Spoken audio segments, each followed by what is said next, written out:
श्री गणेशाय नमः। शास्त्री तृतीय वर्ष के छात्रों के लिए वेदांग ज्योतिष पाठ्यक्रम में निर्धारित है। तो इस ऑनलाइन कक्षा के माध्यम से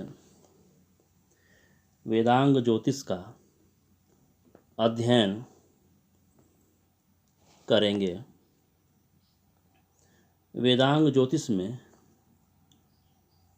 मुख्य रूप से वर्ष, मास, संवत्सर इत्यादि का वर्णन किया गया है। तो सर्वप्रथम उसमें आता है कि पंच संवत्सरात्मक युग। तो कहते हैं कि वेदांग ज्योतिष में जो है 5 वर्ष का युग माना गया है।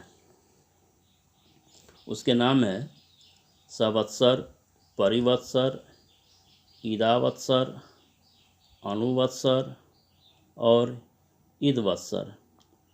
ये नाम यद्यपि वेदांग ज्योतिष में नहीं है, पर वेदों से ज्ञात होता है कि उन पांचों के नाम यही हैं। गर्गादि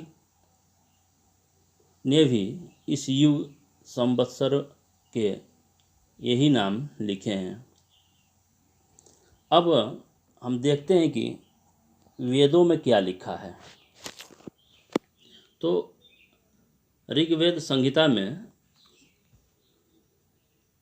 लिखा है कि यह नहीं कहा जा सकता है कि संवत्सर, परिवत्सर इत्यादि को जो क्रम है उसी के अनुसार कहने के उद्देश्य से यहाँ संवत्सर और परिवत्सर शब्द रखे गए हैं, पर वे हैं उसी क्रम से। केवल वर्ष के विषय में जो कुछ कहना होता है, उस स्थिति में ऋग्वेद में प्रायः शरद, हेमंत, सरीखा कोई ऋतुवाचक शब्द आता है। इससे ज्ञात होता है कि ये दोनों नाम कदाचित पंच वर्षात्मक युग के अंगभूत जो 2 पदार्थों के नाम हैं वो होंगे। परिवत्सर शब्द ऋग्वेद में और एक स्थान पर आया है, पर शेष 3 नाम उसमें नहीं हैं। वाजनेयी संहिता में भी बहुत से स्थानों पर इसके बारे में लिखा है, जिसमें संवत्सर, परिवत्सर, ईदावत्सर, ईदवत्सर और वत्सर को कहा गया है। वाजनेयी संहिता के इन दोनों मंत्रों में जो नामों का क्रम है, जैसे मंत्र इसमें दिया गया है, जो उसमें उसका क्रम भी बताया गया है, वो दोनों एक ही हैं।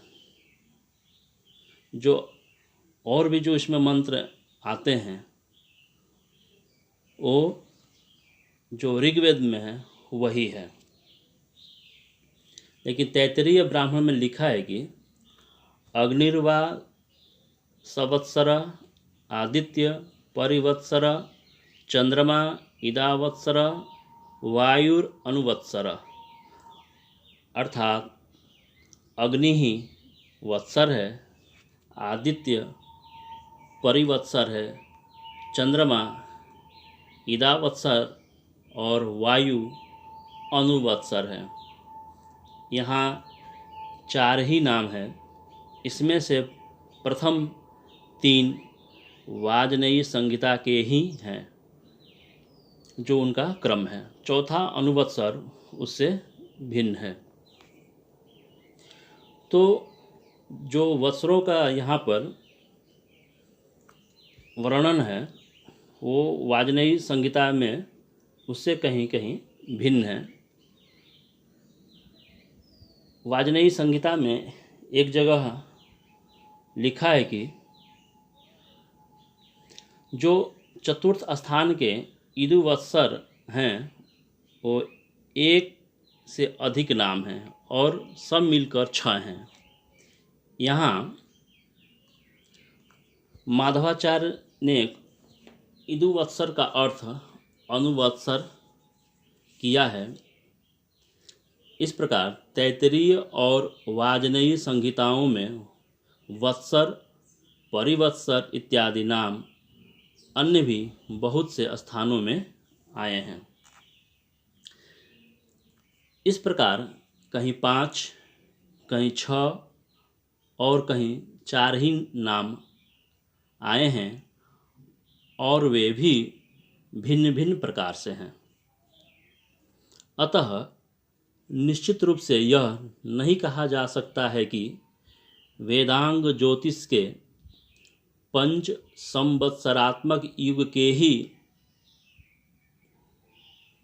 जो प्रचार दर्शक हैं, तथापि वेदोत्तर कालीन बहुत से ग्रंथों में पंच संवत्सरात्मक युग तथा उसके अवयवीभूत संवत्सर, परिवत्सर, इदावत्सर, अनुवत्सर और ईदवत्सर, इन 5 संवत्सरों का निर्देश अनेकों स्थानों में है। अतः उसका पूर्व परंपरागत कोई न कोई आधार अवश्य होना चाहिए। इससे हम कह सकते हैं कि वैदिक काल में प्रचलित युग पद्धति सर्वथा वेदांग ज्योतिषोक्त पंच संवत्सरात्मक युग पद्धति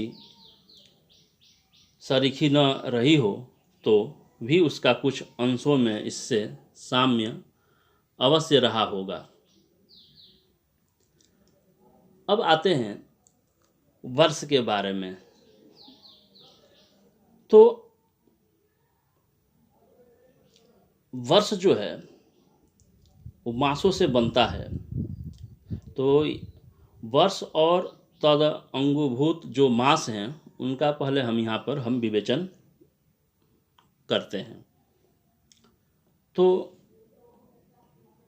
354 दिन या 365 दिन अथवा अन्य किसी काल का वाचक वर्ष शब्द ऋग यजु संहिता, ऐतरेय, तैत्तिरीय, तांड्य और गोपत ब्राह्मणों में नहीं है, शतपथ ब्राह्मण में है।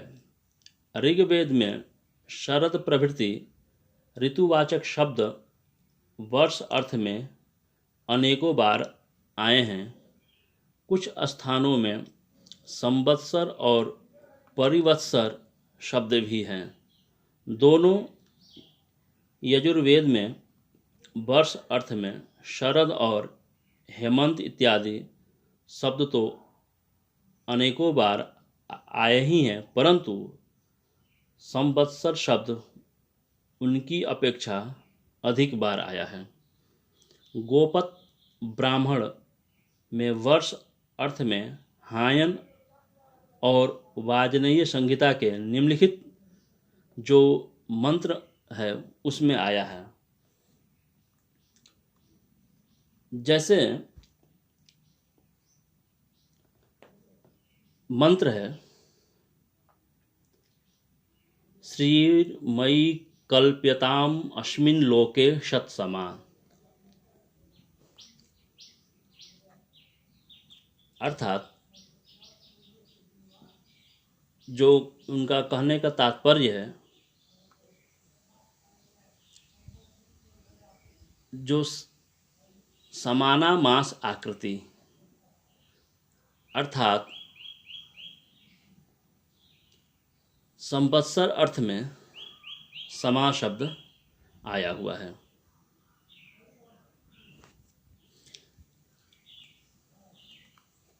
अब जैसे अगर हमको संवत्सर का विचार करना है, इसीलिए यहाँ इसका जो है हम और विवेचन करेंगे। जैसे जो मास हैं, सावन, चांद, सौर, जो मास हैं उनका हम विवेचन करेंगे, क्योंकि इन्हीं के द्वारा वर्ष बनता है और वर्ष से ही संवत्सर का निर्माण होता है। तो आगे हम मास का विचार करते हैं। पूर्णिमा को हम पूर्णमासी कहते हैं, अर्थात वहाँ मास की समाप्ति मास चांद्र समझी जाती है और चंद्रवाचक मास शब्द से मास का ग्रहण किया जाता है। ये वेदांग ज्योतिष में इन दोनों हेतुओं से यह सिद्ध होता है कि वेदांग काल में मास चांद्र थे। चांद्र मास गिनने के लिए जैसे चंद्रमा स्वाभाविक साधन है, उसी प्रकार सौर मास गिनने के लिए कोई सहज साधन नहीं है। उसका मान केवल गणित द्वारा ही जाना जा सकता है।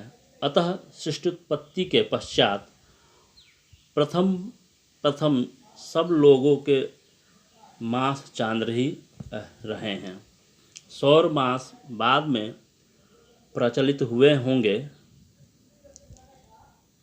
अतः ऐसा ज्ञात होता है कि यदि मास चांद्र थे तो वर्ष भी चांद्र ही रहा होगा।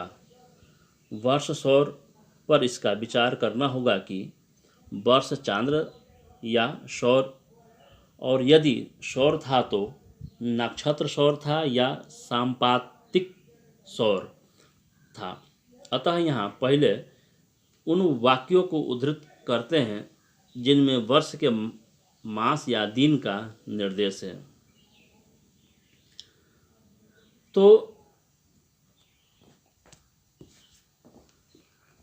कहते हैं कि धृतवर्त वरुण 12 महीनों और उनमें उत्पन्न होने वाले प्राणियों को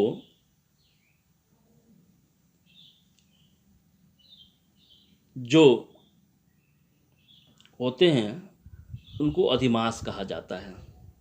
यद्यपि यहाँ पर प्रत्यक्ष अधिमास शब्द नहीं है, पर विवक्षित है। यह बात संदर्भ से स्पष्ट हो जाती है कि ऋचा की परंपरागत व्याख्या भी यही होगी। जैसे और भी विद्वानों का यहाँ कथन वही है जो ऋग्वेद संहिता में है। इस प्रकार से हम